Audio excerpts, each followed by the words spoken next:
하나님 말씀 사무엘상 1장 9절 10절. 한나가 마음이 괴로워서 여호와께 기도하고 통곡하며 서원하여 이르되 만군의 여호와여, 만일 주의 여종의 고통을 돌아보시고 나를 기억하사 주의 여종을 잊지 아니하시고 주의 여종에게 아들을 주시면 내가 그의 평생에 그를 여호와께 드리고 삭도를 그의 머리에 떼지 아니하겠나이다.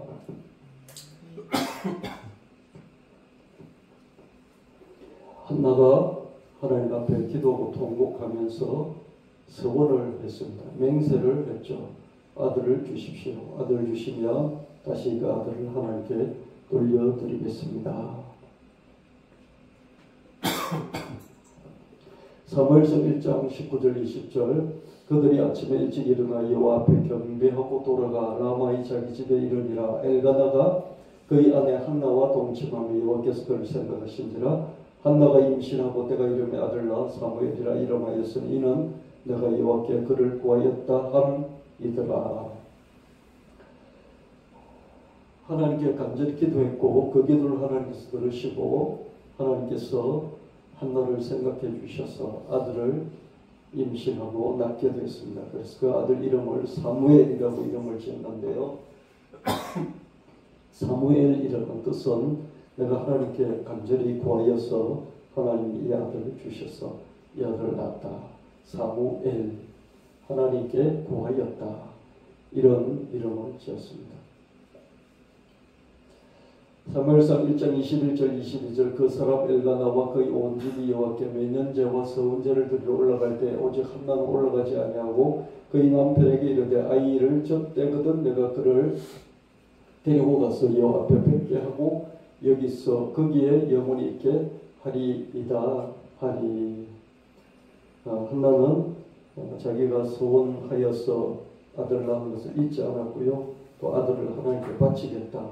그 소원을 잊지 않고, 그래서 아이가 젖을 때면 아이가 스스로 밥을 먹고 움직일 수 있는 그 시간이 되면 하나님께 이 아이를 갖다 바치겠다. 그 때를 기다리고 있었습니다.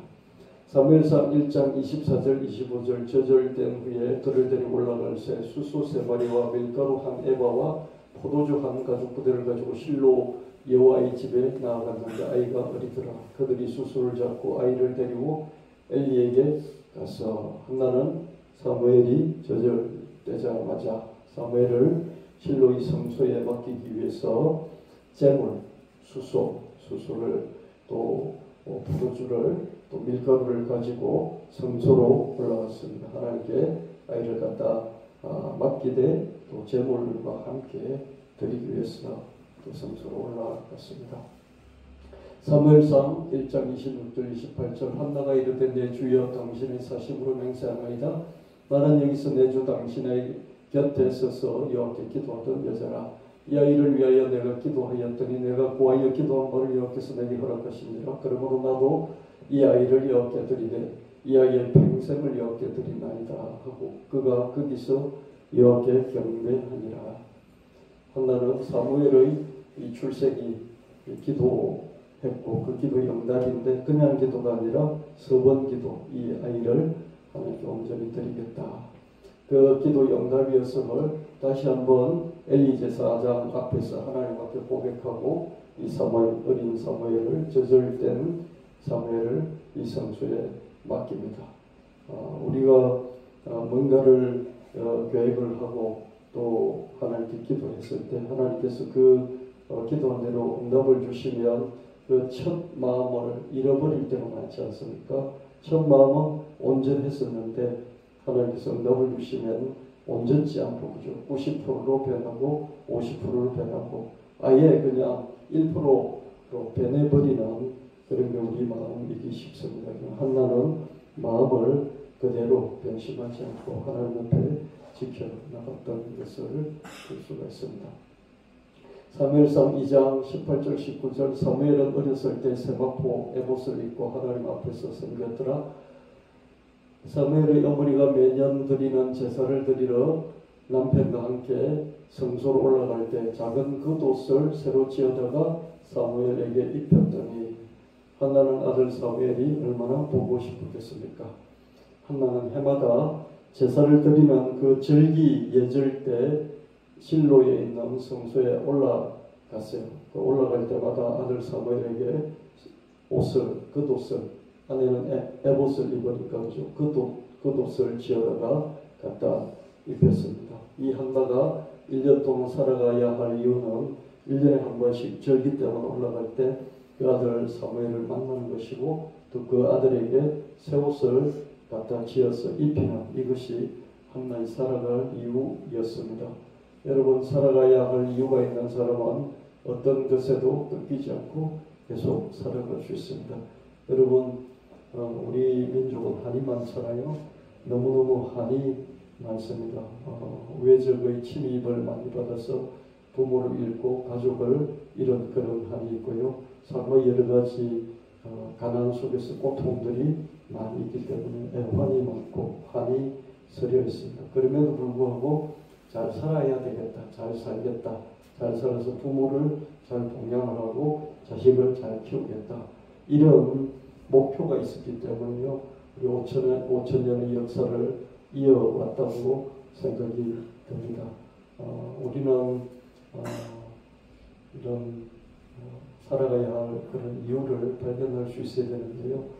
삶에 많이 지쳐있고 고단하고 그러면서도 이렇게 살아서는 안 돼야 되겠다, 그런 생각을 하는 것 자체가 살아가야 할 그런 이유죠. 대부분의 사람은 삶이 고단하고 또 삶이 어렵기 때문에 꼭 성공을 해야지 그런 생각을 하면서 삽니다.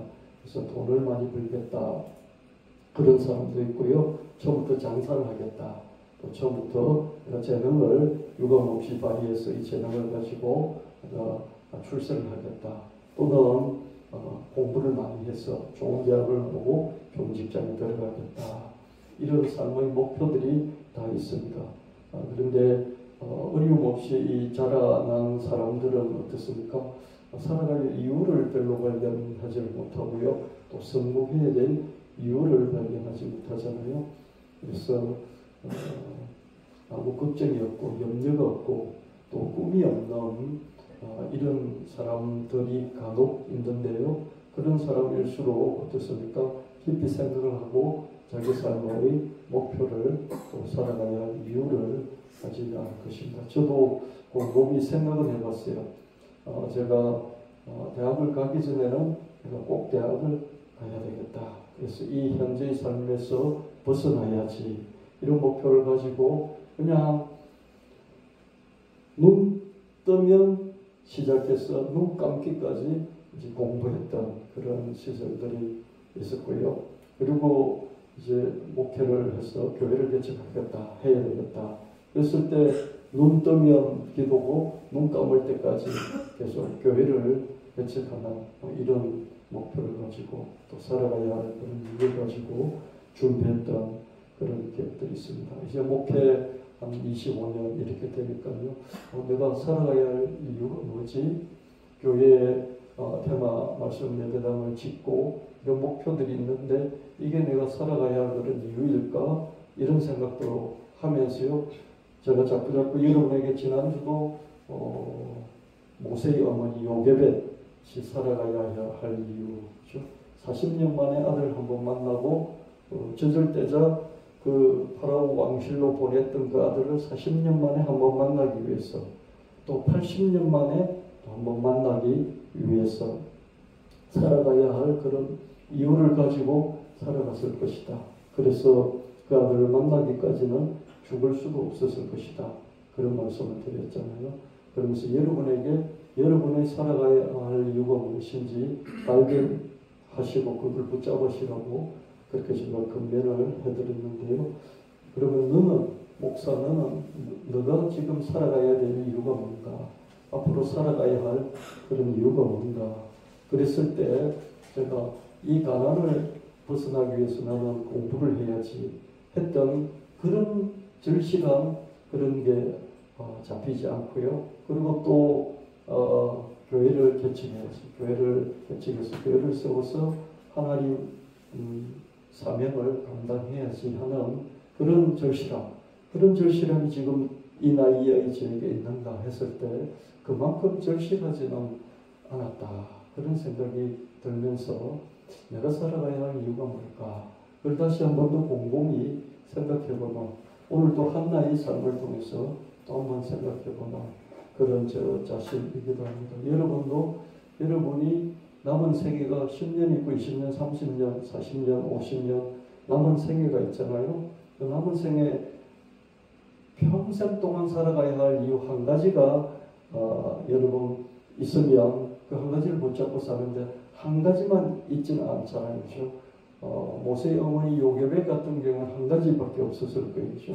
아들 한번 보는 거예요. 그거 외에는 다른 목표가 있을 수가 없었을 것입니다. 우리는 그런 시대 또 그런 환경에서 사는 우리가 아니기 때문에 5년마다 또는 10년마다 우리 살아가야 할 이유가 바뀔 수 있습니다. 그래서 여러분 하나님이 다른 사람의 하나님이 아니고 바로 나 자신의 하나님이다. 그걸 마음에 또 붙잡으시고요. 또 하나는 그러면 그 하나님 붙들고 내가 어떤 삶을 살아가야 할 것인가. 이것을 또 한번 또 새겨보는. 그래서 여러분이 올 한 해가 사라지고 또 5년, 10년이 그 살아가야 할 이유 붙들고 살아가는. 그래서 그 이유가 있으면 어떤 것에도 끊기지 않는다고 했죠. 그죠? 그 이유가 더 크기 때문에 남들이 나를 뭐 우습게 생각하고 남들이 나를 뭐 자존심을 뭉개고 뭐 내가 이렇게 말 못할 그런 어려움을 당하고 그러더라도 그게 끊기지 않는다는 것이죠. 그죠? 세월에도 끊기지 않죠. 10년 지나고 20년 지나고 내가 60이 되고 70이 되고 나이가 80이 되고 내가 삶의 기력이 그죠? 기력이 많이 약해졌을지라도 그 세월에 끊기지 않는 그런 삶의 이유. 그 이유가 나를 살아가게 하는 것입니다. 여러분도 여러분 자신의 삶의 이유를 붙잡아야 되는데 설교를 들을 때는 그럴싸한데요. 실제로 붙잡으려고 하면 붙잡히지 않는 게 우리의 인생입니다. 그래서 여러분 좀 더 시간을 투자해서 여러분 삶의 이유를 발견하고 또 붙잡아 나가시는 여러분 되시길 축원합니다. 성령께서 지금 여러분의 형편에, 지금 여러분의 나이에, 지금 여러분의 그런 상황에 맞는 그런 삶의 이유를 발견할 수 있고 그것을 딱 붙들고 그 목표를 향해서 나아갈 수 있게 하시기를 도와주시기를 예수님 이름으로 축원합니다. 꽃바람도 있는 거야. 지난주 이어서죠. 계속해서 말씀드립니다. 꽃바람도 있다. 성령님이 바람처럼 임하신다. 성령은 물과 같다. 성령은 불과 같다. 성령은 바람과도 같다.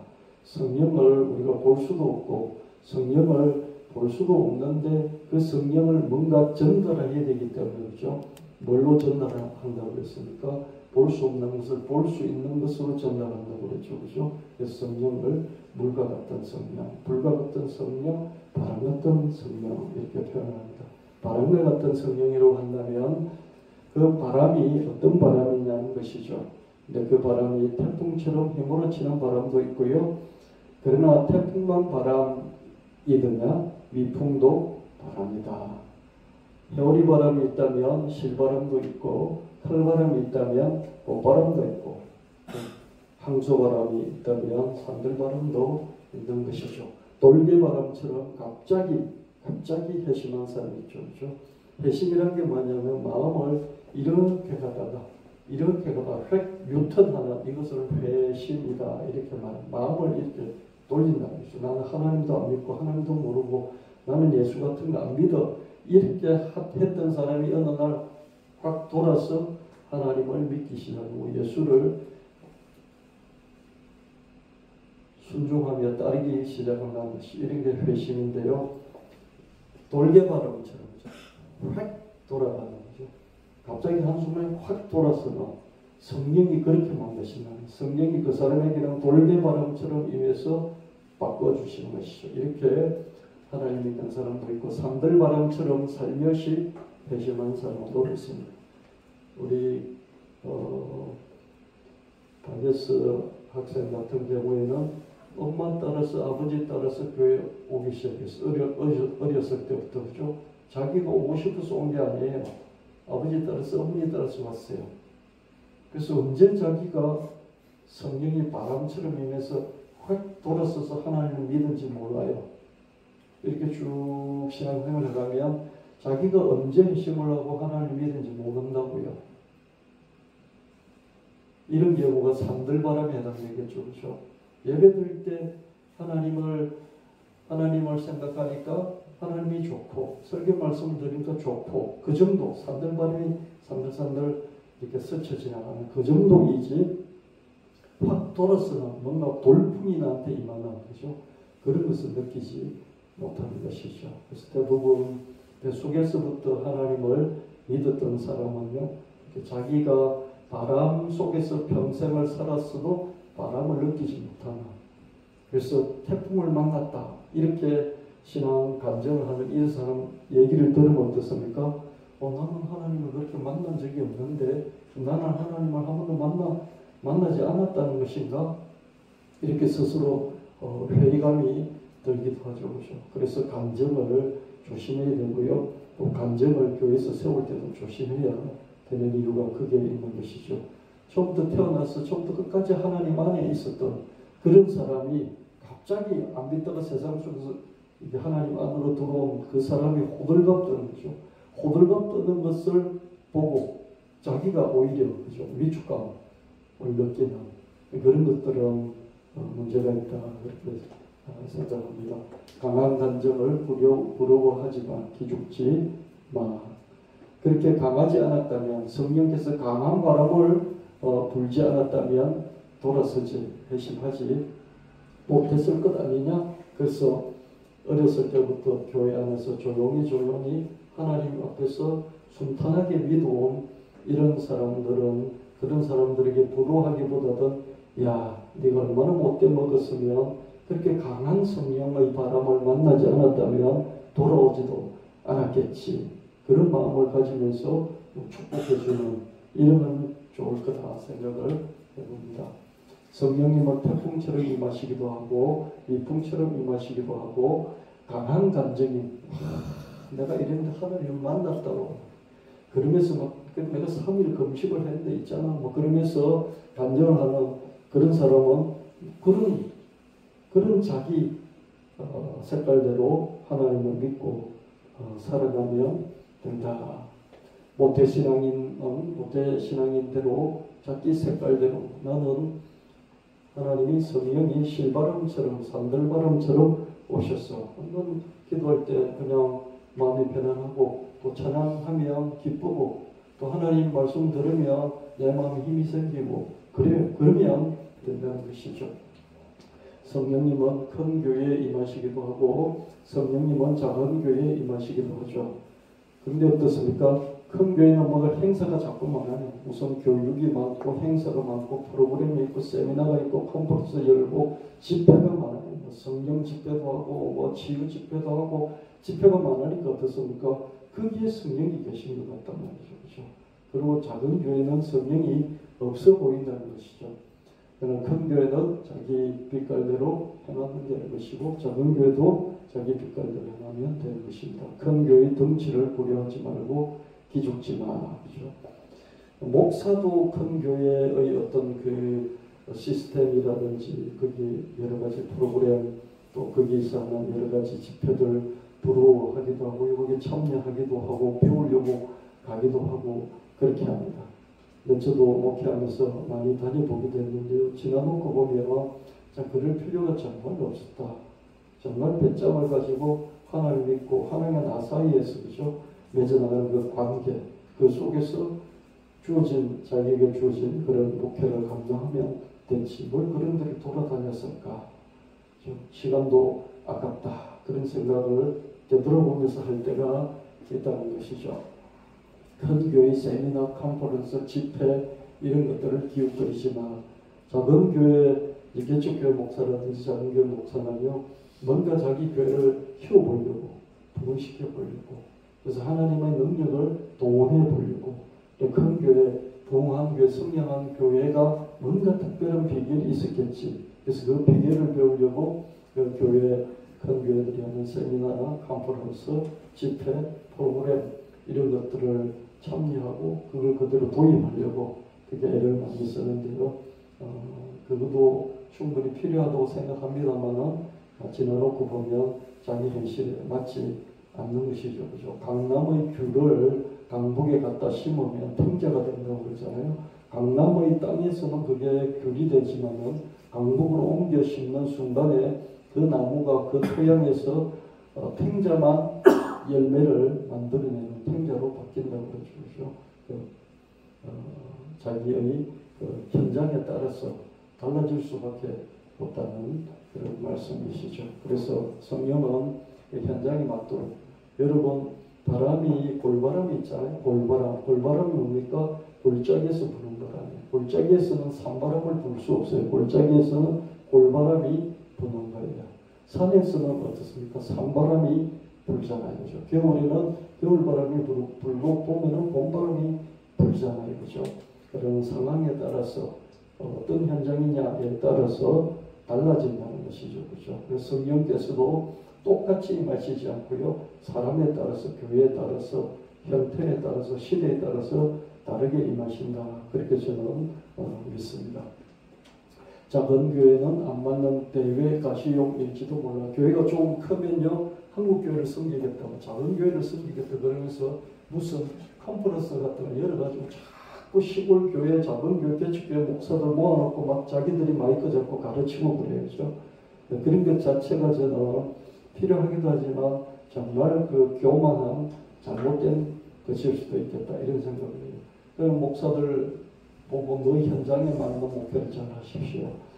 자기 현장에 맞는 목표를 하고 당신이 목사로서 주님께서 부르심의 소명이 있고 맡겨주신 재능이 있는데 그 재능을 잘 개발을 하시고 또 현장에 맞는 그런 목표를 하십시오. 그걸 하기 위해서 자기 자신에게 투자하십시오. 이렇게 말하지 않고요. 너희들은 그렇게 교회도 부흥시키지 못하고 뭘 하느냐? 오라, 우리가 방법을 알려주겠다.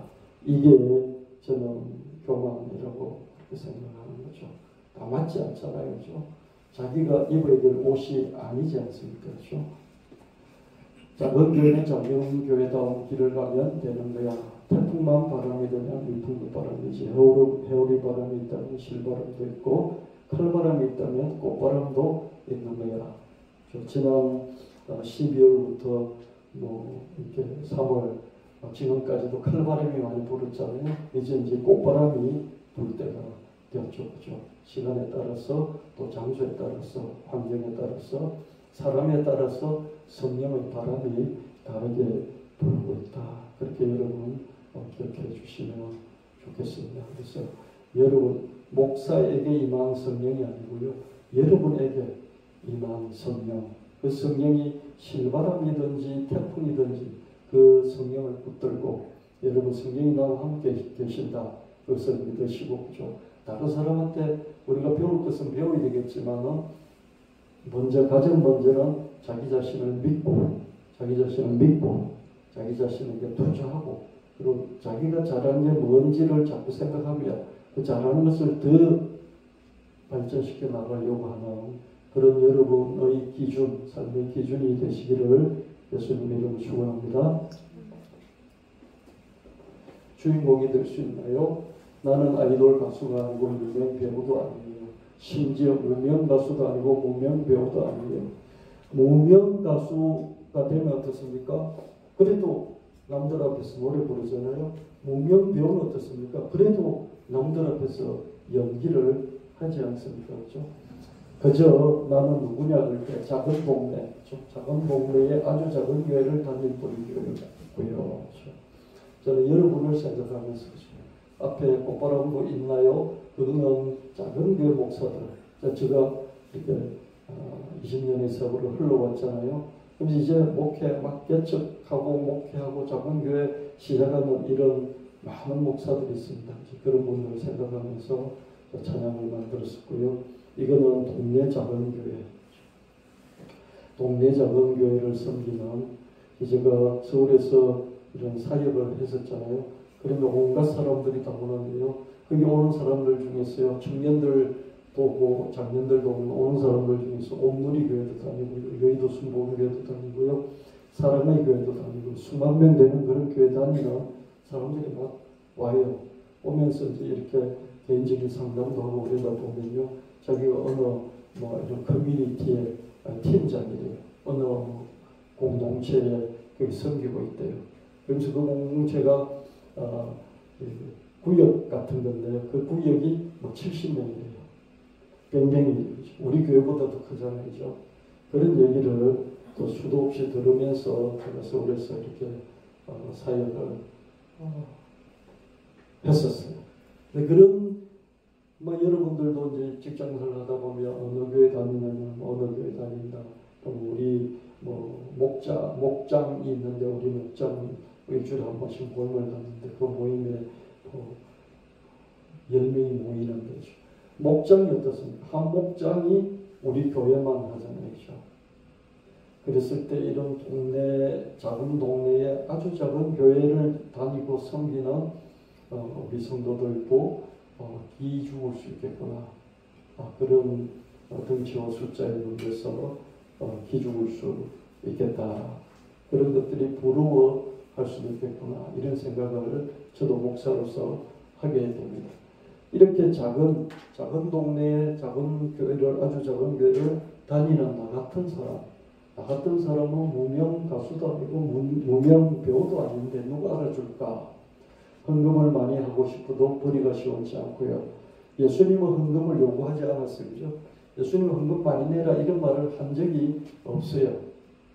자발적으로 헌금을 하면 그것을 칭찬해 주셨을 뿐이지 헌금을 내라.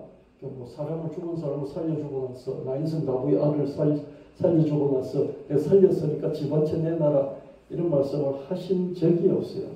근데 교회는 예수님을 중심으로 예수님 복음을 전하는 교회는 자꾸 돈 이야기를 하게 됩니다. 그렇죠? 왜냐하면 교회는 자꾸 덩치를 불려나가야 됩니다. 덩치를 불리는 것은 이렇게 사람 숫자가 많아지려면 자꾸 돈을 써야 되거든요. 그래서 돈 이야기를 많이 합니다. 그래서 성도들은 교회 다니다 보면 예수님 만나서 기뻐서 교회 오다가 교회 자꾸 다니다 보니까 돈을 많이 내야 되는구나 이 생각이 들고요. 그럼 내가 헌금을 많이 내고 싶은데 이 생각을 갖고 헌금을 하고 싶은데 헌금을 하려고 해도 자기 벌이가 심하지 않습니다. 모임을 많이 갖고 싶어도 구역 모임, 목장 모임, 만나서 교제하고 삶을 나누고 그 삶을 나누는 데서 이런 생활의 지혜도 없고 그 삶을 나누는 데서 부부관계의 문제가 해결되고 이런 얘기 듣잖아요. 그죠? 구역 모임을 다 갔습니다. 그죠? 교회마다 어느 정도 이렇게 레벨이 어느 정도 단계가 되니까 구역 모임, 목장 이런 모임을 갔죠. 그죠? 셀 모임이라고 했다가 구역 모임을 했다가 무슨 목장이라고 했다가 그런 모임들을 갔잖아요. 그죠? 그런 얘기를 들으면 나도 그런 데 많이 자주 가고 싶어요. 그런 데 가려면 시간이 있어야 되고요. 시간이 있어야 돼요. 돈도 있어야 되고. 그러나 항상 시간이 모자라죠. 그죠?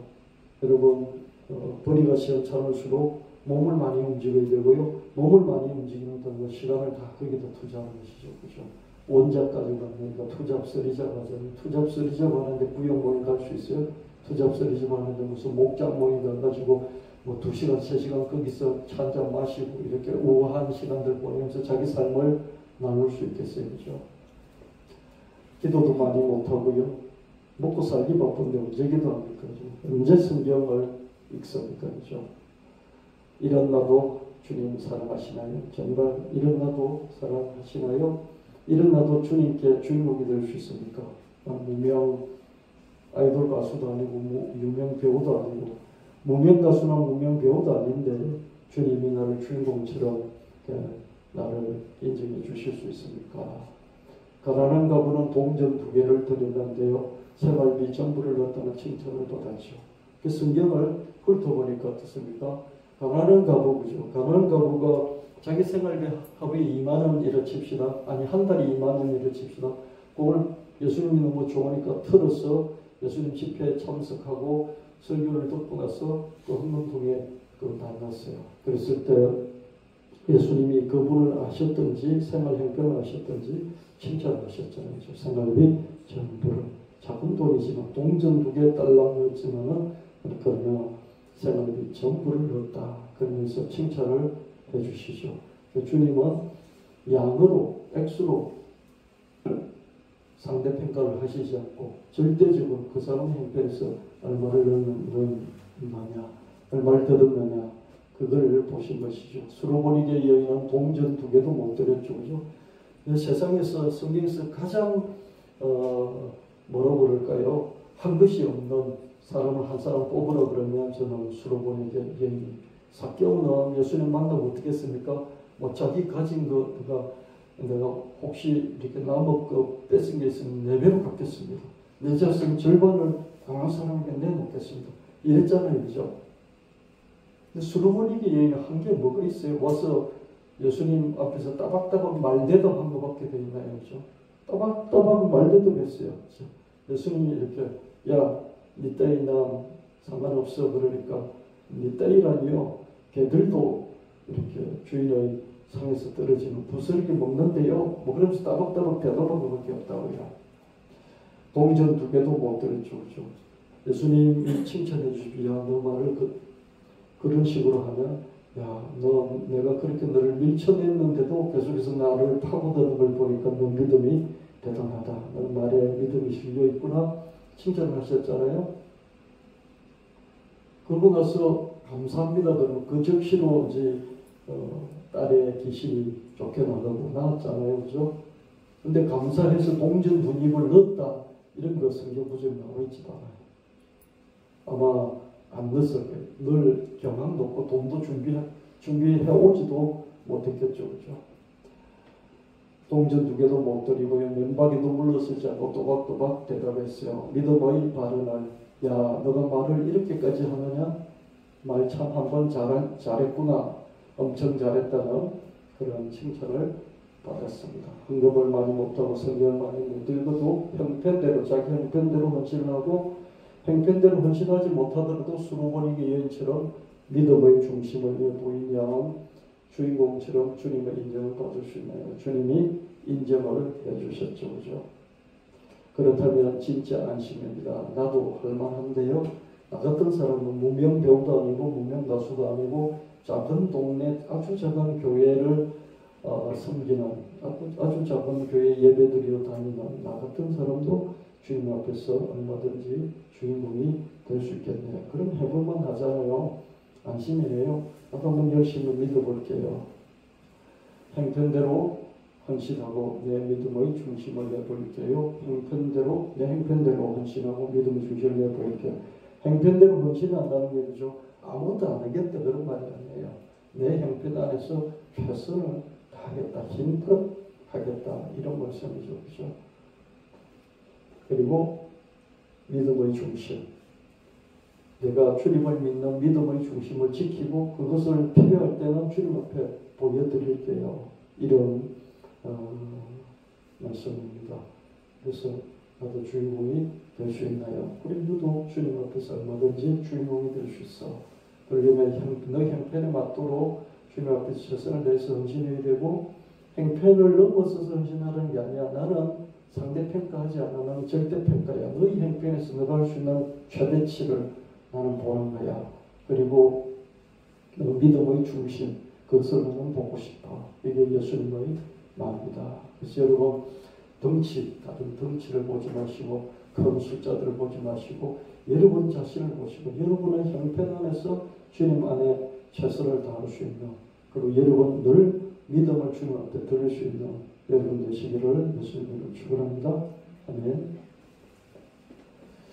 똑 부러지게 잘할게요.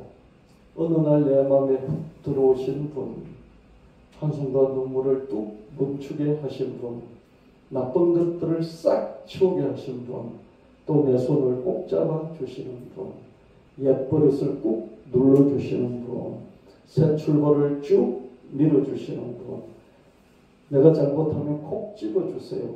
쓱 살피고 고쳐나갈게요. 앞으로 훨씬 나아질 거예요. 똑 부러지게 잘할게요. 꼭 해야 할 것은 할게요. 딱 맞추고 지킬 거예요. 쏙 마음에 드시게 해드릴게요. 돌아보면 늘 함께 계시는 이분, 염려와 근심은 휙 내던질게요. 이분의 변함없는 은혜와 사랑, 여기에 푹 빠지고 잠길게요. 이렇게 가사를 한번 만들어 봤습니다. 그리고 이 가사의 특징은요, 똑 부러지게 잘할게요. 그렇죠? 어느 날 내 마음에 훅 들어오셨다는 것이죠. 그렇죠? 훅. 이건 뭐예요? 훅. 이런 것은 동사를 강조하는 부사의 한 글자로 된 부사예요. 부사는 동사를 강조하잖아요. 동사를 꾸며주는 게 부사잖아요. 들어오기는 들어왔는데, 내 마음에 들어오기는 들어왔는데, 어떻게 들어왔다고요? 훅 들어오죠. 그죠? 대부분 여러분의 마음에 예수님께서 어느 날 훅 들어오셨어요. 여러분이 어느 순간에 예수님 믿기기 시작했어요. 그럼 예수님이 좀 뛰어나신 분, 훌륭하신 분, 대단하신 분, 이렇게 알고 있다가 주님으로, 하나님 아들로, 하나님으로 믿기기 시작할 때가 있다는 것이죠. 그때 훅 들어온 거예요.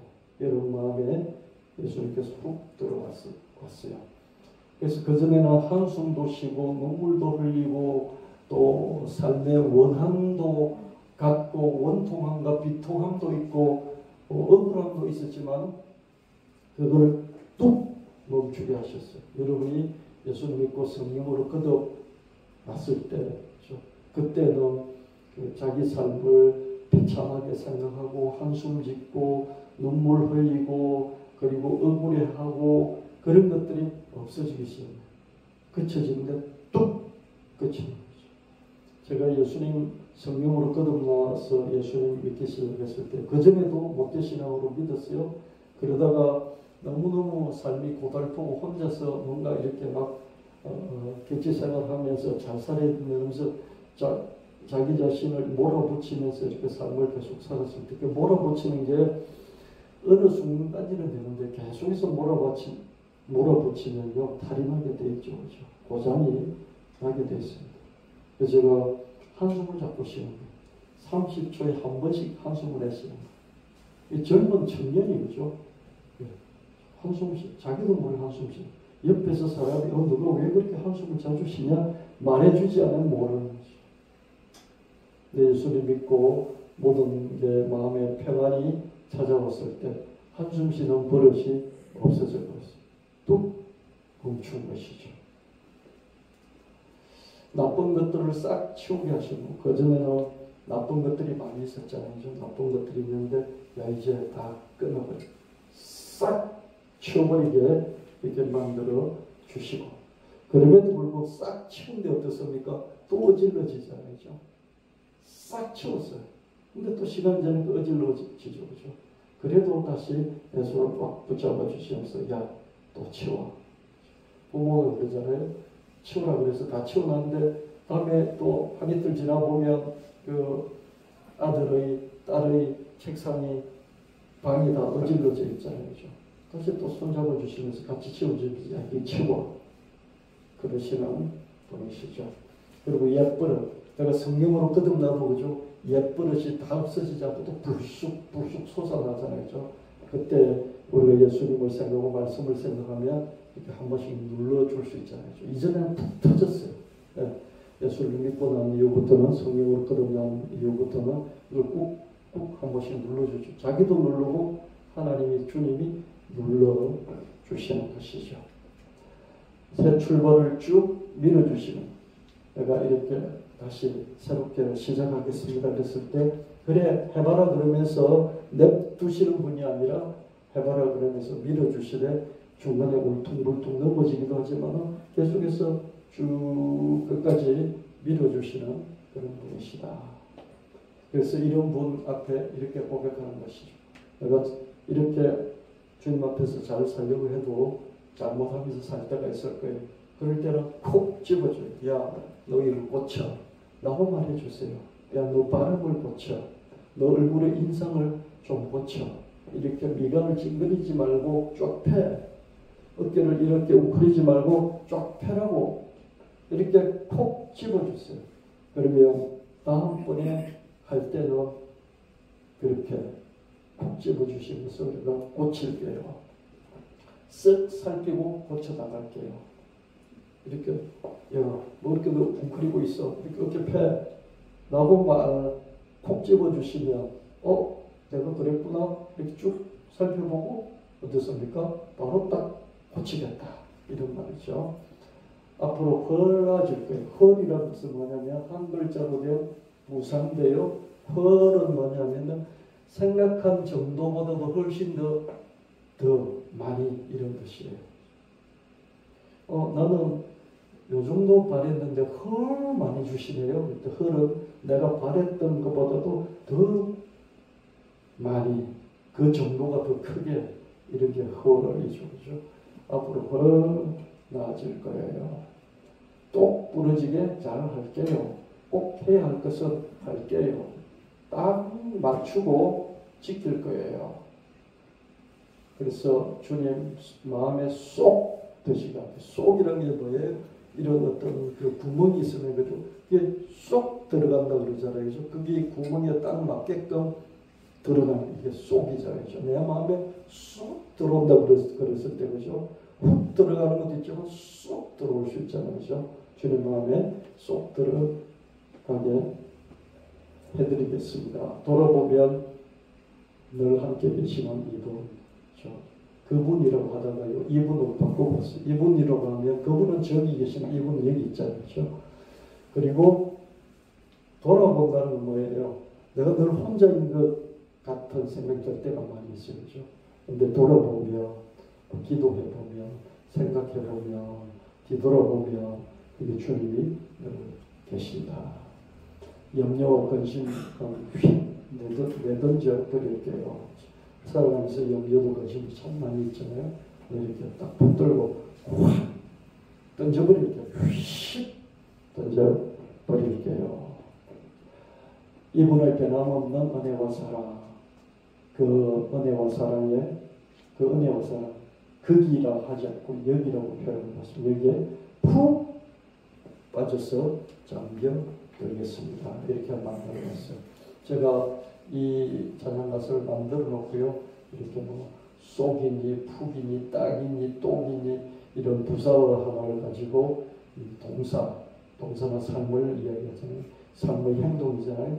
이 삶의 행동을 강조하는 이 찬양가서를 만들어 놓고 제가 이렇게 쭉 읽어보니까 좀 신나는 거예요. 좀 한이 맺혀가지고 하나님께서 기도하고 무릎 꿇고 막 1시간 기도하고 막 2시간 기도하고 막 저 산에 올라가서 금식 기도하고 하나님 막 눈물로 통곡하고 이런 신앙생활이 아니라 그냥 똑 부러지게 쏙 들게 그죠? 휙 던져버리고 그죠? 이렇게 얼마든지 경쾌하게 신앙생활을 할 수 있는 거구나. 잘못했으면 쏙 집어서 지적해주면 쏙 들어보고 금세 그냥 고치겠다는 거죠. 그렇게 할 수 있는 건데 왜 그렇게 막 2시간, 3시간 기도해야 되는 걸로 그렇게 살았을까 이런 생각도 들어요. 이렇게 하세요. 이게 맞아요? 라고 이렇게 지적이 될 수도 있고 건면이 될 수 있고 조언이 될 수 있고 충고가 될 수도 있고 이렇게 하세요. 그랬을 때 다음번에는 그렇게 한 거예요. 그죠? 딱 만나보니까 그 사람이 그렇게 했어요. 수염이 너무 많이 났어요. 깎으세요. 그래서 다음 만났을 때 수염을 깎아왔어요. 그러면 그 말 한 사람 콕 집어서 말해준 사람이 기쁠 거다는 얘기죠. 근데 그 말해준 사람은 자기보다 훨씬 높은 위치에 있는 선생님이고 지도자의 위치에 있는데 그 연습생에게 그런 말을 해줬을 때 다음에 만났을 때 그걸 고쳐서 왔잖아요. 그럼 되게 기쁠 거거든요. 그럼 더 많이 도와주고 더 많이 관심을 가질 거다는 얘기죠. 우리가 주님 앞에서 이렇게 주님 지적해 주세요. 내가 바로 즉시 고칠게요. 이렇게 한다면 일단 들을 때 기분이 좋으실 거고요. 그리고 즉시 고치는 걸 보면서 기분이 너무 좋으실 거고요. 그래서 더 많이 관심 갖고 도와주시려고 할 거고요. 고쳐도 어떻습니까? 다음에 또 이렇게 예쁘지 돋아나잖아요. 그렇죠? 그럴 때 힘들어할 때 함께 꾹 다시 눌러주시고 그렇죠? 그걸 또 이겨나갈 수 있도록 쭉 밀어주시는 그런 주님이시다. 그렇게 한번 가사를 만들어서 좀 경쾌하게 신앙생활하는 영감도 표현해봤습니다. 찬양 가사를요, 여러분 들으시는 대로 이 찬양 가사가 요즘 인공지능이 이렇게 버벅거려가지고 버그를 많이 먹어가지고 어느 순간부터요 제대로 안 돼요. 가사를 반영하지 못해요. 그래서 가사가 잘 반영이 안 되더라도 곡을 들으시면서 소리를 들으시면서 이 나눈 가사의 내용을 음미해 보시기 바랍니다.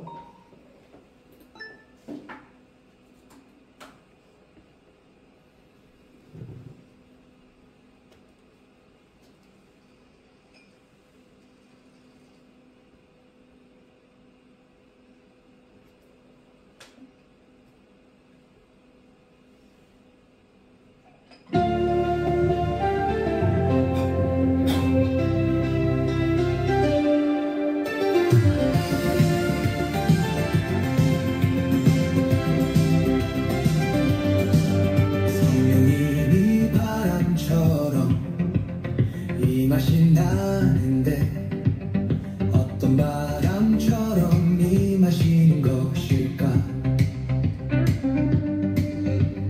대충처럼 휘몰아치며 이 마실까? 태풍만 바람이더냐 미풍도 바람이지 왜 우리 바람이 있다면 실바람도 바람이 있다면 꽃바람도 있는 거야. 돌개바람처럼 갑자기 회심한 산도 있고 산들바람처럼 살며시 회심한 산도 있어. 가난 간증을 부러워하지마 기죽지마 강하지 않았다면 회심도 못했을 거야.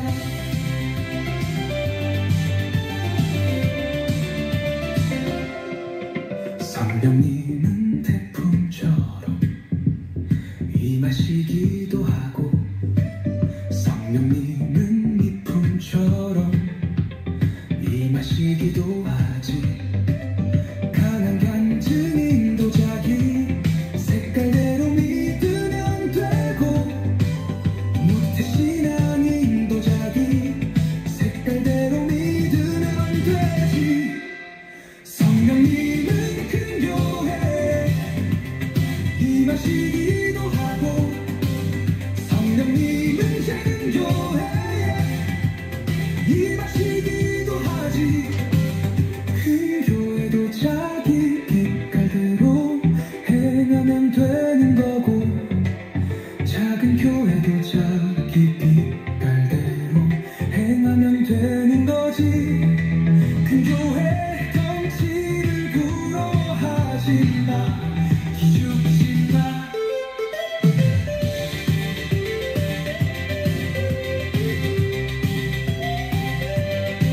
큰 교회의 세미나 컨퍼런스를 기웃거리지 마. 작은 교회는 안 맞는 대회 과시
전부를 넣었다는 칭찬을 받았지요. 수로 보니게 여인은 동전 2개도 못 드렸어요.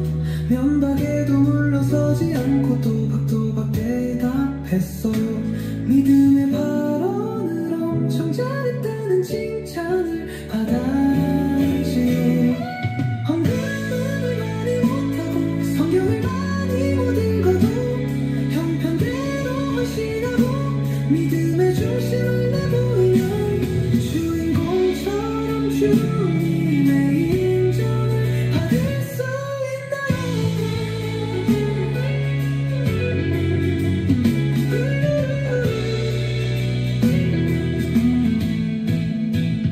그렇다면 진짜 안심이고요. 나도 할 만하네요. 형편대로 헌신하고 믿음의 중심을 내보일게요. 형편대로 헌신하고 믿음의 중심을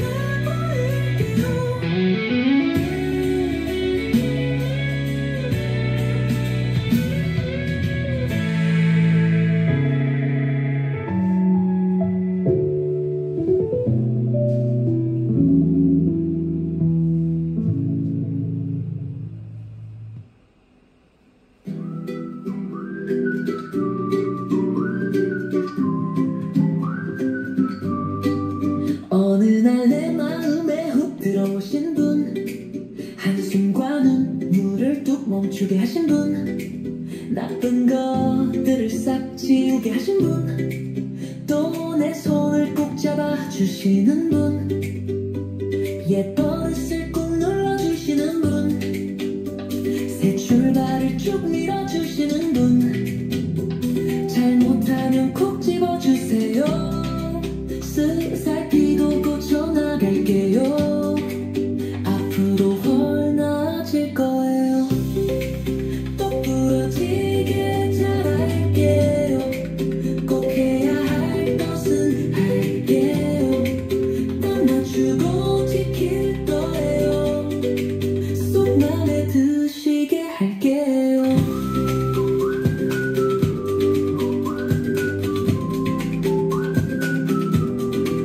돌아보면 늘 함께 계시는 이분, 격려와 근심은 휘내던질게요.